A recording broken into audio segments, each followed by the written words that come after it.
If you see this bamboo, as tall as the fourth floor building, look at that. Baka ito lang lahat, pag naputol Oh, na lahat. and this is June, whom I requested to make the bamboos out of these bamboos and this wood surrounding this place, to make something out of this, make it worthwhile, productive, into something spectacular. Come on, co-senior citizens of the land and of the world. What do you think can we make out of this? In a farm, as you can see, there are so many resources that you can think of making use of it. And as of now, I am thinking of only one tree, which is the bamboo. As you see, the bamboo depicts the Filipino spirit of flexibility and pliability.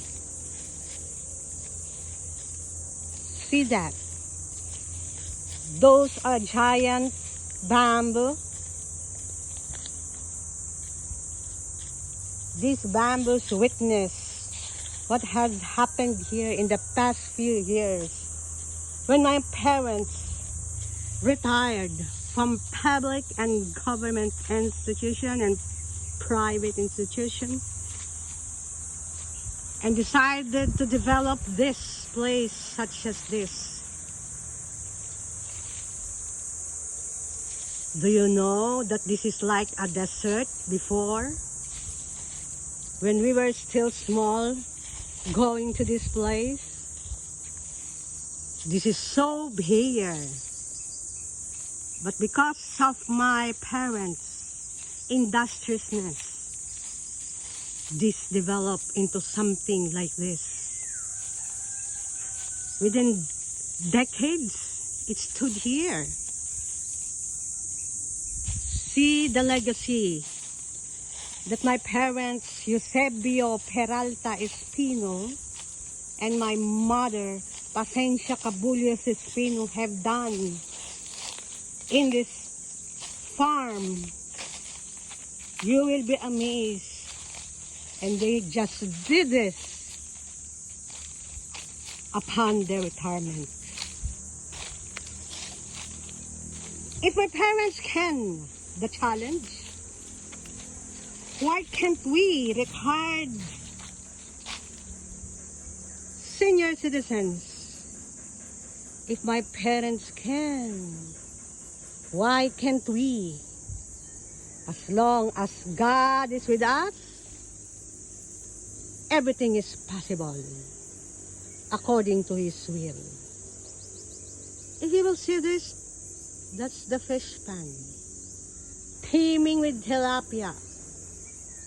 We used to go here on vacation, and I saw Ma'am, whenever she goes here and check this tilapia fish pan, all the tilapia are jumping high, especially if they ring, they hear the ring, the bell that Mama used to do.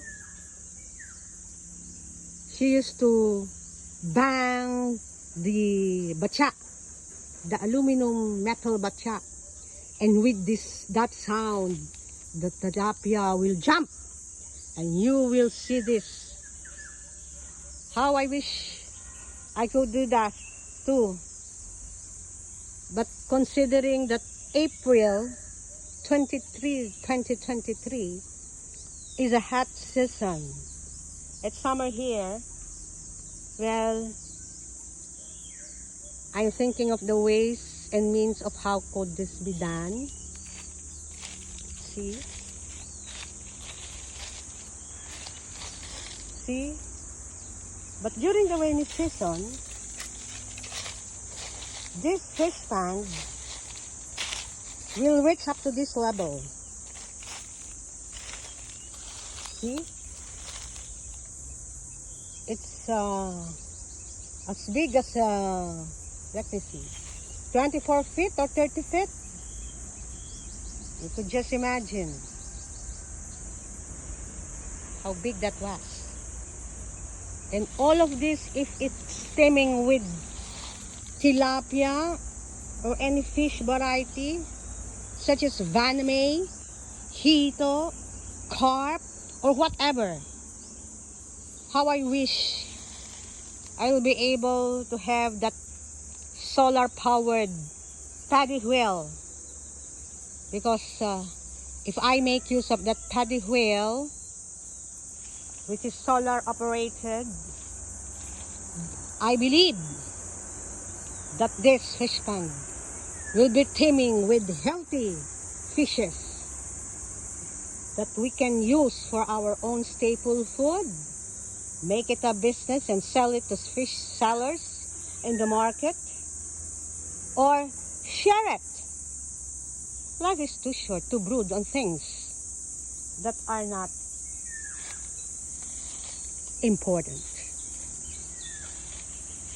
So I make use of the social media to share my experience and tell my story, because this way I can share my experience not only to my family but also to my community, my co-senior citizens especially. I want to make them realize that time is money, time is gold. Making use of your time to make this productive. See that? From this day, April 23, you will see the impossible, because from these bamboos, a creation will become. Now, I have the idea. Of course, we cannot just do something with idea alone. There must be volunteers who can volunteer what? Their knowledge, their time, of course their resources to do your objective and goal.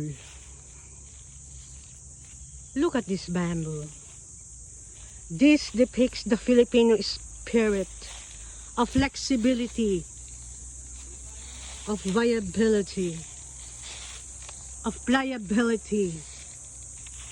That's why the Filipino is the best race in the world.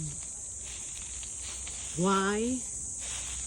It surmounted all its experiences, all the history, all the happenings around the world, even now during the pandemic from 2019 to 2023. Praise the Lord, I'm still alive, because I cannot do this when I was stricken with COVID-19. Maybe that's my mission, to share my experience. That's why God bestowed me with good health during the pandemic.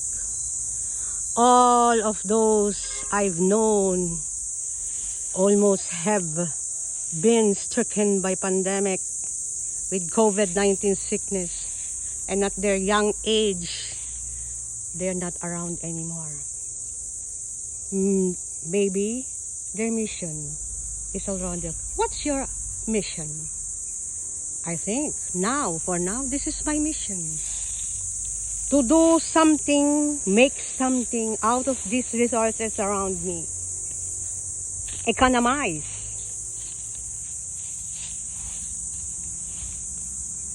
See? Not only economize, maximize, minimize, economize. Remember those words. All these co-senior citizens of the land, of my community and the country, I do it for God's glory and praise.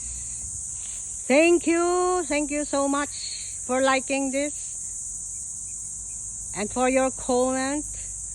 I'll be gladly answer them during my spare time, because you know I maximize my time. I make use of my time and make use of this social media to share my experience, my mission. Thank you, co-senior citizens. I love you all. The Bamboo, here in Barang, Paniki, Tarlac. God bless us all.